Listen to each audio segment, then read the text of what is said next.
தினம் ஒரு ஜெபம் என்கிற ஜெப வேலைக்கு நேராக இயேசு கிறிஸ்துவின் நாமத்தினாலே உங்களை வாழ்த்தி வரவேற்கிறேன். இன்றைய நாளுக்குரிய வசனம் யோவான் எழுதின சுவிசேஷம் அதிகாரம் 10 வசனம் 27. என் ஆடுகள் என் சத்தத்திற்கு செவி கொடுக்கிறது, நான் அவைகளை அறிந்திருக்கிறேன், அவைகள் எனக்கு பின் செல்லுகிறது. நாம் யாவரும் கண்களை மூடி தேவனை நோக்கி ஜெபிப்போம்.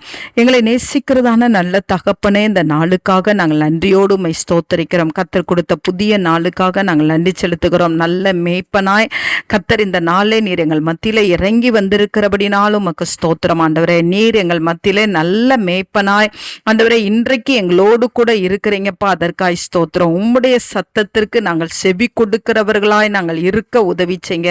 என்னோடு கூட சேர்ந்து ஜெபிக்கிற உம்முடைய பிள்ளைகள் ஒவ்வொருவரும் ஆண்டவரே உம்முடைய சத்தத்தை அறிந்திருக்கட்டும் ஆண்டவரே, உம்முடைய சத்தத்துக்கு செவி கொடுக்கட்டும், உம்முடைய சத்தத்துக்கு கீழ்ப்படுகிற இருதயத்தை கத்தத்தாங்க. நீர் உம்முடைய பிள்ளைகளை அறிந்திருக்கிறீங்கப்பா, உமக்கு ஸ்தோத்திரம். ஆம் ஆண்டவரே, உமக்கு ஸ்தோத்திரம். நாங்கள் உம்முடைய ஆடுகளாய் ஆண்டவரே அப்பா ஆண்டவரே உம்முடைய சத்தத்தை கேட்டு உமக்கு பின்பாக நடக்கிற ஆண்டவரே பிள்ளைகளாய் நாங்களும் எங்க குடும்பத்தில் இருக்கிற ஒவ்வொருவரும் காணப்பட கர்த்தர் உதவி செய்யுங்க.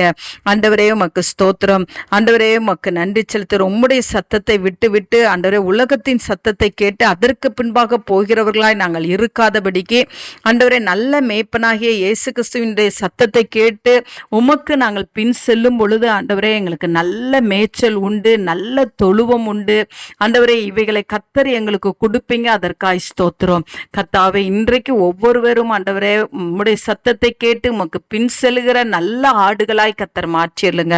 அந்த கிருபை கர்த்தர் ஊற்றுகிறபடினால் நன்றி. இயேசுவின் மூலம் ஜெபிக்கிறேன் நல்ல பிதாவே. ஆமேன், ஆமேன்.